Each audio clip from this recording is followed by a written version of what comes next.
shout out to David here. What a lovely comment. Yeah, I just seen that as I opened up the stream and it made me smile. I really appreciate that. Thank you, David McGonigal. See, what a channel this is for Celtic fans. I've loved following it since moving to the States in 2021. Keep it up, Ryan. Thank you. I hope you're enjoying the States, sir. Hope you're living life. Good evening, everybody. Chef Di, Marcus, Archie, everybody else who's joining us here. What is it, 7:30 on this lovely Tuesday evening? I say lovely, ironically. If you've looked outside, it's not very lovely. It's pretty poor. Pretty poor outside. But nice to see you. As I said the other night when I done my kind of reaction live stream, busy week for myself. My dissertation is due on Friday. So today I was kind of getting the final touches and stuff done on a lot of my writing. And I didn't want to waste any time making an actual video. So hopefully, once this week is done and dusted, things will return back to normal on the channel. But it's an excuse for one of these lovely live streams. I love doing these live streams. And just have a chat and a catch up and we'll talk all things Celtic along with you in the live chat. So yes, like and subscribe if you haven't already. And I hope you're having a good one. It's nice to see you all. Everybody piling in. Adam... Let's not even let's leave it. let's leave it. Yeah, just a couple of wee things to talk about today. It's one of those days, even if I was to sat down and make a normal video today, there's not an awful lot to talk about. There's not really been any massive news breaking, not even any minor news breaking. We've got one story that we'll touch on. It's in the thumbnail and the title of the stream. But a lot of what's being, shared and spread on social media is still the sort of fallout and the reaction from the game on Saturday. Some of it, hilarious reaction. And we touched on a lot of it on Sunday night when we done my reaction stream, and we spoke about a lot of it then. But we'll revisit some wee things today, prompted by you guys. I want to talk about what you want to talk about. But aside from all of the fallout from the game on Saturday, there's nothing really breaking. It is that weird purgatory point from here till the end of the season where, you know what, as Helen's pointed out here, the main thing that you're getting and the best part of what you get from here till the end of the season is the meltdowns, really. Because there's never really any news or such breaking. We're just kind of slowly winding down and tumbling towards the final ball being kicked. But as we know, as Celtic fans, we've got a big end of the season coming up. We've got a Scottish Cup semi-final. We've still got work to be done in the league as well, but we'll just kind of slowly kind of get there. So let's get to talk about some things, and then I'll bring you guys into it as well. So make sure and keep yourself active throughout the stream. Thank you very much, Ian, for the £5 donation. I really appreciate that, my man. What a legend. Evening, Ryan. Did you know we lost the game against the Jers according to the Rangers players? Yes, I know. Apparently Celtic didn't win, did we? Apparently that's one to try and figure out. I don't know how we didn't win the game, but apparently we didn't. Mr. Cantwell making it very clear that, we weren't the winners in the game and Rangers lost through other means. There is quite a bit of serious fallout to talk about in relation to the derby. If you've been keeping up with the referees' decisions and keeping up with Kevin Clancy, he's actually been receiving death threats and a lot of online abuse following his refereeing performance on Saturday. It's one of those ones that, it doesn't even matter half the time what team it is. There's always some nutters who want to take things a bit too far. Doesn't team you can take aside for a minute.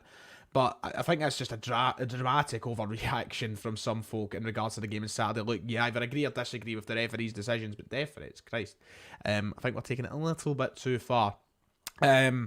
But I will come on to talking about everything. The first thing I wanted to talk about, I love these kind of comments. Paul, thank you. Living in Egypt for 14 years. Love that.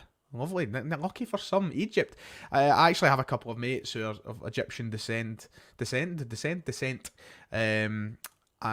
somewhere I'd love to visit. But I want to get one story out of the way before we start blabbing on more and more about Saturday and the fallout and the reaction. We have got a bit of news that broke late last night in regards to Rio Hatate and his future with Celtic. And I say his future with Celtic as if it's a transfer story or he's leaving or something like that. Thank you very much for the donation, Emma. Thank you. I appreciate that. I'll run down the shops and buy myself a caramel. 99p. I'm joking. I appreciate all donations.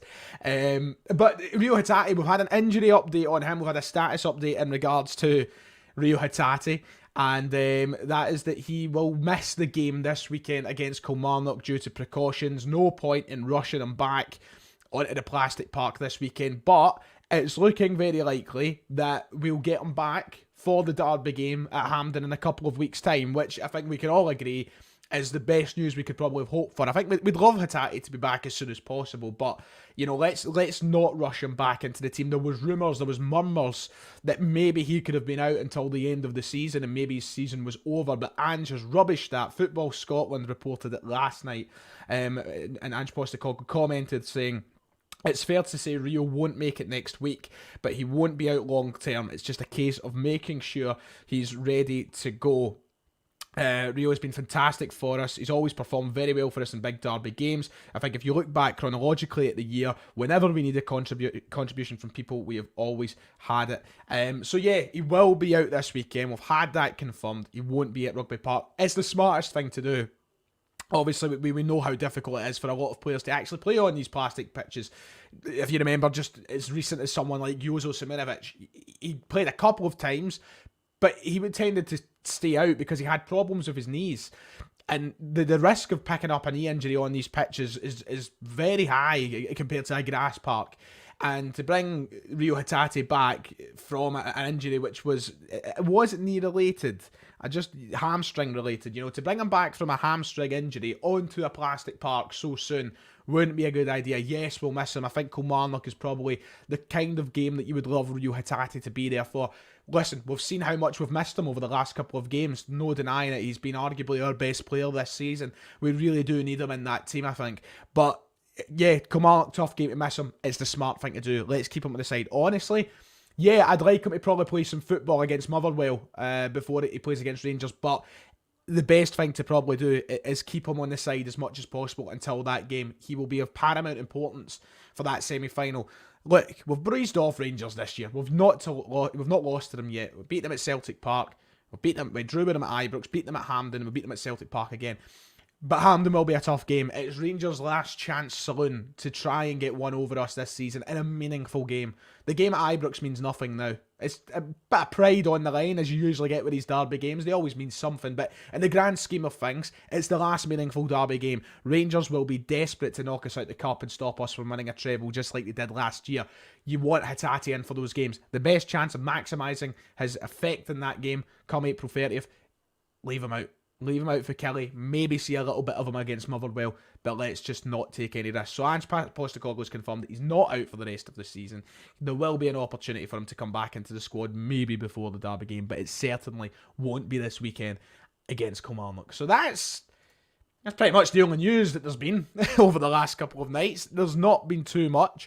But it's nice to get an update on Rio Hatate. Don't mind Hatate. Get some of the comments in. Alistair says, don't mind Hatate being out if it means he comes back at 100% later. Absolutely. I think that, sacrificing him for that, giving that magnitude, just a daft idea. We've got a team that's good enough. Love Hatate, but I don't think we really need him against Kilmarnock. We can get those 3 points without him. Yeah, as I said, I'd love to have him for a game like Kilmarnock because Derek McInnes certainly knows how to set up a team that's maybe sometimes difficult. It wasn't hard the last time we were at Rugby Park right enough, but sometimes they can be hard to break down and get in between, and you're looking for a midfielder to sort of unlock the game. But we've got a team that's good enough. If Moy can get back up to standards, and you've got Awata and McGregor, and you've even got players like Haksabanovic who can move in, you've got Turnbull, we've got players who are good enough. So yeah, pointless risking them on the plastic parts. Save them for them. So that's that. Apart from that, no real kind of news or anything breaking that's huge. It has all been a sort of roller coaster of emotion from the derby game and the reaction and the fallout to that, and it's been fucking hilarious. Pardon my French. It's been really funny sitting down and seeing a lot of the reaction. Now, as we all know, and I've made it very clear by now, in case you don't know, I don't have Twitter at the moment. What I do have is my wee burner account in which I try and keep up with what's happening. And I just see bits and bobs of some of the reaction. And it just makes me laugh. And it's still going. And what I just don't understand, I think I made this point very clear on Sunday night when I done my live stream then.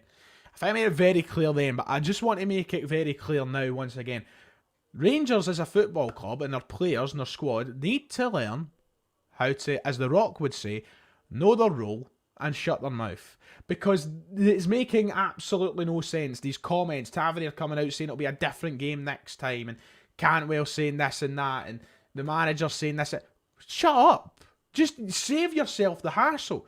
I would honestly, just move on with life as normal without a care in the world, which I do anyway, if they just didn't say anything. But what's the point after every single derby game when they get beat off Celtic or we embarrass them for them to come out and say, oh, it's this sort of excuse, it's this, that, next thing. Remember Michael Beale came out and said in the papers like a couple of months ago, I can't remember the exact date of when this was, but it's a couple of months ago, Michael Beale came out and said in the paper something about the league not really counting before he was there. It was something along those lines. He said, oh, it should only matter from when I'm here, yada yada. It was some absolute drivel anyway. And yet he's still to beat us. So why even bother? Just get on with it. If they'd done as much thinking on the park as what they seem to do off the park and what they say and do, they'd maybe get a fucking result against us. And that's what makes it funny. And you know what? I've always kind of prided myself on trying to be as level-headed and fair on this channel as I can. But I am being level-headed. I am being fair. The Rangers players, they're the ones that aren't being level-headed. And that's what gets the reaction out of us. The reaction that leaves us looking like geniuses and them looking like fucking pies. That's why these things keep happening. But I just don't get it. I don't understand why they keep bringing these sort of things onto themselves. When they could just probably work on it at whatever their training ground's called nowadays, Murray Park or whatnot. They could work on it and they could do, you know, why? It's daft. It's fucking stupid. This is... You know, Lubo's brought up a good point here. I doubt it's the Lubo, but Lubo himself. He said next time. I'd be embarrassed if McGregor or Ange came out with some of the shit they did. Yeah, listen. And you know what? It's very easy.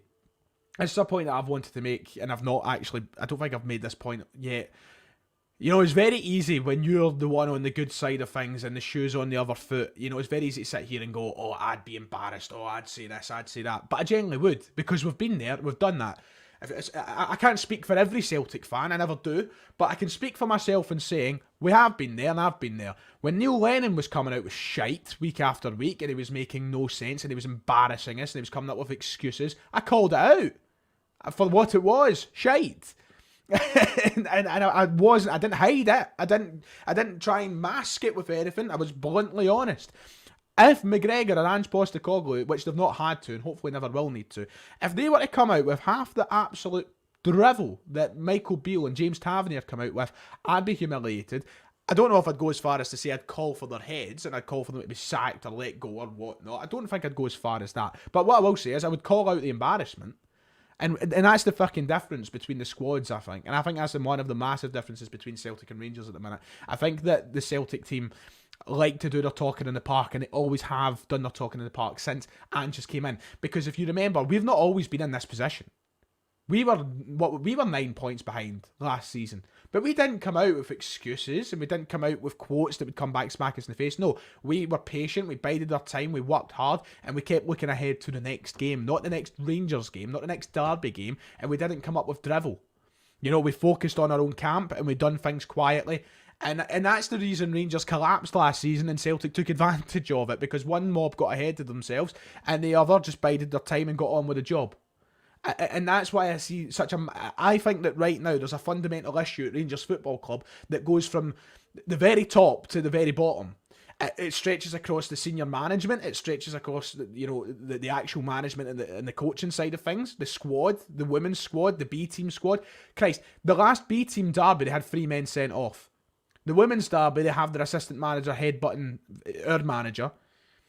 The comments that they make in the media with the senior team are getting beyond ridiculous. They can't take losing. The boardroom are getting papped out by their own fans. I think there's a fundamental issue from top to bottom at Rangers right now that separates both clubs. And that's one of the big differences right now, and that's why Celtic are having such a good time with things. It's as simple as that. As I said, I'll always say it how it is, and that's the way that I see it right now. Obviously, I can't speak for what goes on behind closed doors at another football club. I can't even do that for Celtic Football Club. I don't know what goes on behind the scenes. I don't know what happens behind closed doors. Like I didn't know in COVID times when we were God knows how many points behind Rangers. But it's very black and white right now that the Rangers has a lot of issues. And that's the honest truth. Rangers fans don't like hearing it from Celtic fans. But I think a lot of level-headed Rangers fans accept that right now. There is a lot of problems at Rangers. Between all these issues of shares, Douglas Park stepping down, there's a lot of problems right now. And I don't see where that starts to get fixed. I feel like there's so much groundwork that needs to go down and change to actually make an impactful change on the park and chase us down right now. The one thing that you can say is, and the one bit of credit that I will give them for a moment is, apart from the losses to Celtic, when it comes to the senior team, their form has been pretty impeccable. You know, they've only lost 2 games, both of them to Celtic. Michael Beale has done a good job in turning around the general league form. But at the end of the day, they're further behind Celtic now from where they were when Gio van Bronckhorst left the club. So there isn't anything that, you know, Celtic fans are just loving it. Put it that way. Absolutely loving it. Let's get into taking comments. Let's get into to you guys. I've spoke for quite a while at you, and I want to bring you guys in. I want to bring in your thoughts, and I want to just have a conversation. It doesn't necessarily just have to be about Celtic and Rangers and the Derby game at the weekend. It can be about absolutely anything at all. We'll go for about 10 minutes and just have a wee chat. Over 250 live viewers at the moment. Thank you all so much. Make sure to hit the like button if you haven't already. It goes a long way in promoting the streams and promoting the content and reaching more people. So if you haven't already, drop down below and do that very quickly. I appreciate you all. Right, let's see. Was it just an angry group of individuals? It seems that way just now. I don't like to be the bitter Celtic fan who's just this, that, but it does. It seems like they're very angry at the moment. And listen, I've been an angry Celtic fan at times. I was an angry Celtic fan when we were bottling the 10 in a row. But I don't know, it just feels all very, I don't know. If Starfelt made the mistakes Rangers centre-backs made, it would be all everyone. I agree, Muhammad Ali. I agree. I think that if Starfelt was to make any one of the errors that Rangers team did at the weekend, the back pages would be photos of him, and the radio would be targeting him, and the television would be all about him. I don't know why Starfelt is that kind of figure, but he just seems to be. And I actually do agree with you. It's a good point. Who do you think is going down this season? Wow. I don't know. I really don't. Let me have a look at the league table very quickly, because for a long time I thought that Dundee United were going to actually be doomed. I thought that it was over for them. But I don't know. I have this slight feeling that Dundee United are going to narrowly avoid relegation. It could be. It's going to be Kelly County or Dundee United. It's got to be one of those 3. I think St Johnstone are safe. I really do. Because when it comes down to the split, I think they'll get some good results. I have a gut feeling it's going to be Kelly. I really do. Ross County, Dundee United need to take advantage of the fact Kelly plays Celtic this weekend. We'll see what happens. I have a feeling Kelly might go down, mate. I really do. Should Moyes start this weekend? Yeah. He had a bad game. Doesn't mean he doesn't merit a start. He's a fantastic player. Should Jota get the number 7? That's not the right one. Should Jota get the number 7? I wouldn't mind. I don't want to curse him, though. I feel like the 7 can be a curse. Giacomakis kind of lifted the curse for us. But, yeah. I don't feel like people are fully aware of the special talent Kyogo is. He's a goal machine. Do you know what? I was thinking about this today. I was thinking about, should I make the video talking about the whole Kyogo best since Larsson thing? I meant no, because I've done it to death, and I'm planning on doing a full podcast on it in the summer, because I want to talk about it really in depth with the lads. But what I will say is, yeah, I don't think that Kyogo gets the recognition that Dembele or Edouard got from maybe outside of Celtic supporters. I feel like a lot of people acknowledged how good Dembele and Edouard were, and maybe Kyogo. I don't know, it sounds a bit daft to say because he does get a lot of credit and plaudits. Do you know what I think will put it into perspective, Mark? I think whenever the day Kyogo leaves Celtic, that's what it'll put into perspective. But I think all of us as Celtic fans know how good a talent he is, and that's all that matters. You know, he's probably is the best since Larsson, and he's been unbelievable. So yeah, as long as we get it, I don't care. I want to see him stay here, and I honestly do see him staying here till he's done. Till he decides it's done for him at Celtic, maybe retires or whatever. I think he'll be here a long, long time. I really do. I think we've landed right on our feet with the signing of Kyogo. It's very Larsson-esque in the sense that I think we're getting him in those years of his career where maybe sides down in England and such aren't going to be like, okay, let's try and sign him, you know. But aye, God, there's a lot of comments. If I've missed it and you desperately want me to answer your points, pardon me, just feel free to spam with your well, not spam, but feel free to repeat your question. And yeah, I remember your content from our turmoil from the 2021 campaign. It helped so much to understand what was going on. Here we are now in 2023 in the position Rangers were in 2021, and it's well as good. Yeah, that's it. I never hid away from anything. I never tried to. You know, I think that it's very similar, the position that both clubs are in. From those, so Rangers being in the position they are now, very similar to the position we were in then. But I feel like there is such a difference in how both clubs are conducting themselves. I don't know. Weird. It's one that it could go really in depth. Expect one in the summer, Ronan. I might do one in the summer.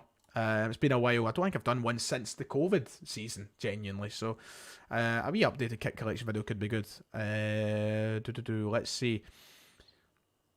Rangers seem to believe they are the only ones that can improve in the summer. They seem to think, yeah, do you know what? It actually makes me happy. Because I keep seeing, and it's not, and once again, I always want to be careful never to generalise every Rangers fan, because there are plenty of Rangers fans who are very level-headed and you can have a really good conversation with and whatnot. God knows I have pals who are Rangers fans, and they're perfectly normal in the sense that they understand the debate about football. But it's online, you see these people going, oh, we'll improve, we'll get better, Celtic, blah, blah. As if we're never signing anyone ever again. Let them think that. I like that. It makes them more surprised when it comes to the next set of games and bang, they're back at square one. But yeah. Let's see. Do you think Bernabei is meeting the standards we require and expect him to meet? I really don't think he's had enough football to really answer the question effectively. I think that it's very harsh to jump in and say no, but it would be very naive to suggest yes. I think that his first season at Celtic has been a very typical introductory, maybe good enough, we don't know yet season, and we're just going to have to wait and see. Right now, off of the evidence we have been given on the park of Bernabei, I don't think he's the standard required for a starting left back at Celtic. I'll be honest in saying that. Does that mean I don't think he can improve? Absolutely not. I think he can improve. I think there's a reason that Celtic have signed very little players from South America. I think that it's difficult for these guys to come into the squad and really make an impact straight away. We've signed who? Diego Laxalt, didn't settle. Raphael, shite. And now we're on to Bernabei, who's one of the Izagiri's one of the only ones as well. We've not had a lot of them. And I think there's been a reason for that. We just need to be patient. Look, if things don't work next season or whatever, then maybe we start to talk about moving him on or whatever. But I think it's too soon to condemn him and say that he's never going to be good enough. I would like to see him get the chance to improve. I don't know if there's loan moves maybe spoke about. I don't really know, but yeah, we'll have to wait and see. I think there's a lot of time to go. Yes, Ronan, absolutely. We'll do it during the summer on the podcast, I believe. Oh, wow. Joe's went aimed high. He says Bernabei will be a star. Wow. I like the confidence. So, listen, I like to see confidence in our players. So, I appreciate that. Well done, Joe. Good on yourself, son. We spoke about this the other night on the stream. So, I'll point you towards that for my full in-depth conversation about him on Sunday's stream. But yes, I do. I really do believe it. Can't reiterate enough that I hate recency bias. And listen, the amount of times I've dug up Ryan McGinley for his recency bias, because he can be very kind of jumpy into with things, and I'm like, listen mate, fucking calm down. I've done it to him on the podcast multiple times, but what I will say is I've never felt such a confidence in someone like Johnson coming in and having an opinion on him so quickly. I think so. I agree. I speak more about it on Sunday's stream. So if you want to check that out, feel free. DM McDonald, nice to see you regular. Apologies if you've already touched on it, but Moy's performance on Saturday wasn't great at all. Not to be negative, but he was probably still unfit. Yeah, I think that was a case of it. I think that it was ideal to have him back. It was ideal to have him start, but I think that, you know, he probably was rushed back into too soon. I think we'll see him play on Saturday though, and hopefully he's back to play. The player we know that he is. Yeah, I agree with that. I do, TJ. I do. I think Bernabei will be one of those players that one day will just... Do you know what? It reminds me... My glasses are a bit manky. Sorry, lads. My glasses are a bit manky. Very Greg Taylorish.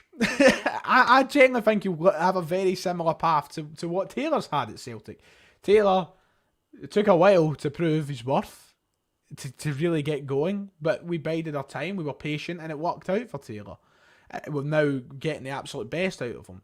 Will that happen with Bernabei? There's no guarantee to it, but I generally think it could be the case. So, yeah. Let's see. One set of fans are aware enough of when their club isn't meeting their standards and call it out. The others blame officials and everything else besides themselves. I think a big part of the whole difference in approach to or difference in reaction to when a team's playing poor is just the fact that Rangers have been so starved of success, and I think that must. I can't speak for that. I wasn't even here in the 90s to say that I experienced it with Celtic. But I can only imagine that it does properly skewer your view on like winning and losing, and just I think you must get sick and tired of it, to be honest. But I wasn't here in the 90s, so what do I know? From my understanding, we were a lot. I don't know. Yes, there we go. That's what I was going to say. From my understanding, we didn't act like that. Thanks, Martin, for bringing the words out my mouth for me. I don't want to make assumptions. Yeah, right. You know what? I think we'll end it there, because it's been 25 minutes. It's actually been a long time. I didn't actually anticipate to go on this long. So I'm going to wrap it up there. Thank you all very much. Once again, thank you all for being so understanding with the fact that there isn't any sort of... I've got work to do. I've got finishing up uni, so not having the normal videos. Thanks for being understanding. Thanks for checking out these streams. I really do appreciate it. I appreciate all your support. So hopefully as the week goes on and uni finishes up and I finish the dissertation, it will be back to normal anyway. But I love these streams. So yeah, I'm going to wrap it up there. Thank you all so much. Like and subscribe. We'll hopefully be back in the channel tomorrow. Thanks as always. Love you all. God bless.